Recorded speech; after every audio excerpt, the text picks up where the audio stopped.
There's an old saying in investing, even a dead cat will bounce if it is dropped from high enough.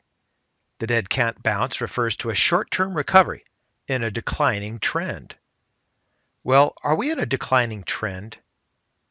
In my opinion, until we break through the previous highs, not only with the NASDAQ, but also with the Dow Industrials, the S&P 500, and the Dow Transports, I'm going to treat this market as being in a downtrend.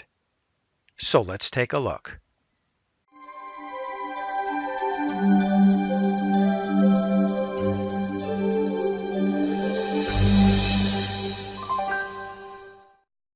Before we begin, I want to read something to you from an interview done by Greg Hunter's usawatchdog.com, and you can find that on YouTube. And it reads as follows. Futurist and economic researcher Chris Martenson says we are not at the end of a business cycle, but at the end of a credit cycle. Martenson warns, here's why people need to be concerned. Credit cycles, when they blow up, are really, really destructive. And he continues, 2008 to 2009 was very destructive. Instead of realizing the error of their ways, they went for a third. This is the most comprehensive credit cycle that we have seen. Remember, bubbles have two things that they need. Number one, a good story that people can believe in, and of course, it's a false story. And number two, ample credit. That's what the Fed and central banks of Japan and Europe have done. They've just flooded the world with credit. Now, we have bubbles everywhere. When these burst, it will be the worst bursting in anybody's lifetime because we have never seen anything like this. Martenson says a debt reset is locked in and somebody is going to pay. Well, I don't want to have to pay, and I certainly don't want you to have to pay for somebody else's mistakes. So let's keep a close eye on this. This is the S&P. It's the 20-year monthly chart. And as I've said before, we're heading up or trying to head up to this previous high here that was set in early January. We're not quite there. But take a quick look at this. Looks like a double top to me, a massive monster double top. Let's go back and see what's happened in history. Back in the dot-com bubble, do you see a double top here and here? Double top, maybe not all that similar, but a double top nonetheless. Looking here in the great financial crisis, do you see a double top? Right here and right here. Looks like one to me. Now, this period here is a nice rounded move, but we also had this here. Not quite a double top, but it does have some similarities. So I'm really watching this current one.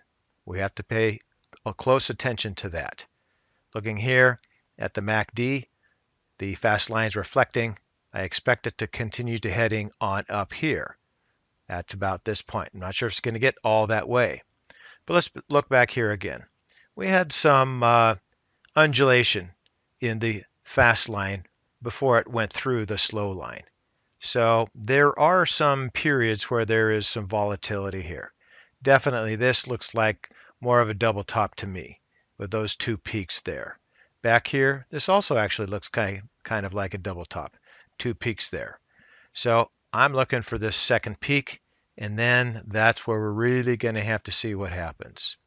Into the histogram doesn't really show us much. Relative strength certainly has the volatility here. Perhaps this is the double top there and there.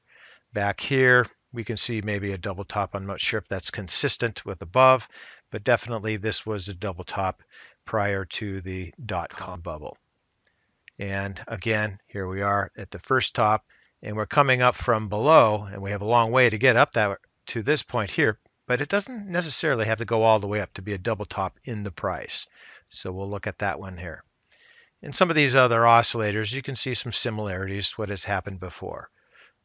Into the volume's not going to show us much. The Williams really isn't going to either. It's primarily the price chart that I'm interested in with regard to the circumstances of a double top. I see a lot of similarities here in the price chart. Again, this is the S&P 500. Let's go take a look at the Dow Industrials. So this here is the Dow Industrials, and not all of these indices are going to have the same characteristics. But here we go. We had the previous high there in late 2017, early 2018. We're moving on up. We're a little bit lower than we are on the S&P, at least to how close we are to the previous high. But again, this is forming somewhat of a double top. Back here in the dot-com bubble, really don't see much similarity there. We have that peak at this point right before things started heading down, but definitely the Dow Industrials were a little bit different. Was there a double top here? I think I'd be forcing it to say that there was, possibly, but I don't really see much. And neither do I see here a nice rounded top and then this peak here that came up. So not too many similar characteristics with regard to the Dow. But along with Dow theory, I want to see the move in the indice that's consistent with the Dow transports. So let's now go take a look at the Dow transports. What we're looking at here is a 20-year monthly chart on the iShares, the Transportation Average ETF, and the symbol is IYT. It's not exactly the Dow Transports, but this is the iShares Transportation Average, so it's a very good proxy. So I think it'll serve our purposes. And as we see here, the previous high was there in late 2017, maybe early 2018. We're heading on up. We're still a little bit ways from going back up to that previous high there. Did we have a double top here? No, but certainly we had a round. You can see the congestion at this point here. Going back to the 2007, 2008 time frame, did we have a double top? Maybe here before we went down. This does not go all the way back to the dot-com bubble, so we don't have much to work with here. So there really aren't too many similarities. There's some possibilities here, but I think the most important what we're looking at is the current time frame. And definitely we're having a difficulty in reaching that previous high. So that weakness, I think, is showing up in other areas. So let's go through here. Looking at the MACD, definitely the fast line is hesitating here. It hasn't continued to move on up. It's moving sideways, and it's made one attempt to go through. It got reflected, and this is a very short, small, weak attempt here at moving up. So I think the possibility of this moving on through here in the coming few months or so, I think there's the possibility is increasing in probability. You can see back here we had this top here and then a bit of a hesitation right there. This move continued on over and just went on down. Back in the great financial crisis, the fast line wrestled with the slow line here for quite some time before moving through, and then it made an attempt to come back up and it failed at this point here and then went down. So we can see here in the histogram that things definitely have weakened currently. Moving on down, we have had a bounce here of a month or so, but we'll have to wait and see what happens there. Into the relative strength, we can see that things are heading on over, and there looks like they're weakening.